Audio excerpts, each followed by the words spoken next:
স্বৈরাচারী হাসিনা পালিয়ে যাওয়ার পর সে বিদেশে বসে তার দুর্নীতিবাজ পুত্র জয় তার সৃষ্টি করার যন্ত্র করছে, কোনোভাবে সম্প্রীতি নষ্ট করা যায় কিনা সেই অপচেষ্টায় লিপ্ত হয়েছে।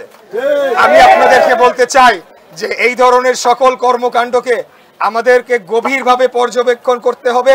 যদি কেউ এই ধরনের কর্মকাণ্ডে লিপ্ত থাকে আমাদেরকে কঠোরভাবে তাদেরকে প্রতিরোধ করে ব্যবস্থা 15 বছরের যে আন্দোলন সংগ্রাম হয়েছে, ছাত্র জনতার যে বুকের রক্ত বিলিয়ে দেওয়া হয়েছে, সেটাকে আমরা কোনোভাবেই আর কোনোদিনও বিফলে যেতে দেব না ইনশাআল্লাহ।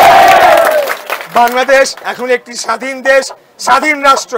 এই দেশে আমার আপনার দল মত ধর্ম বর্ণ গোত্র নির্বিশেষে সকলেরই সমান অধিকার রয়েছে, সকলেরই মুক্ত বাতাসে আত্মমর্যাদা নিয়ে একজন নাগরিক হিসেবে বেঁচে থাকার অধিকার রয়েছে।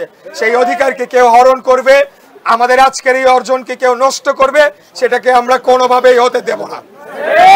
সর্বশেষ যে কথাটি বলতে চাই, আগামীতে কোনো দিবসকে ঘিরে যদি কোনো আওয়ামী সন্ত্রাসীরা বা ভাড়াটে সন্ত্রাসীরা কোনো ধরনের দাঙ্গা হাঙ্গামা ফ্যাসাদ বাঁধানোর চেষ্টা করে, কোনো ধরনের শক্তি প্রদর্শনের চেষ্টা করে, আমরা কিন্তু তাদেরকে কঠোরভাবে দমন করব।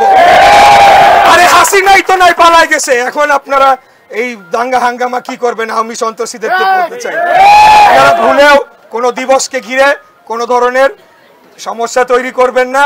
আমরা বিএনপি আমরা মাঠে রয়েছি, থাকবো, ছাত্র জনতা মাঠে রয়েছে, থাকবে, বাংলাদেশের সাধারণ জনগণ এখন আগের চেয়ে অনেক বেশি তারা তৎপর, তারাও সজাগ থাকবে। আমরা সবাই মিলে এটাকে প্রতিহত করব এবং আগামী দিনে বাংলাদেশকে একটি গণতান্ত্রিক রাষ্ট্রে পরিণত করার যে পথ এখন সুগম হয়েছে, সেই পথে আমরা হেঁটে আগামী দিনে একটি সুষ্ঠু সঠিক নিরপেক্ষ নির্বাচন ব্যবস্থার মাধ্যমে নির্বাচিত জনপ্রতিনিধিদের হাতে রাষ্ট্র ক্ষমতা হস্তান্তর করার পর এবং গত 15 বছরে যত গুম খুন হত্যা লুটপাট যা কিছু হয়েছে, সব কিছুর জন্য এই স্বৈরাচার এবং তার দোসরদের হাসিনা এবং তার খুনি বাহিনীকে বিচার এবং শাস্তি নিশ্চিত না করা পর্যন্ত আমি কথা দিচ্ছি আমরা মাঠে থাকবো, আমরা সরে যাব।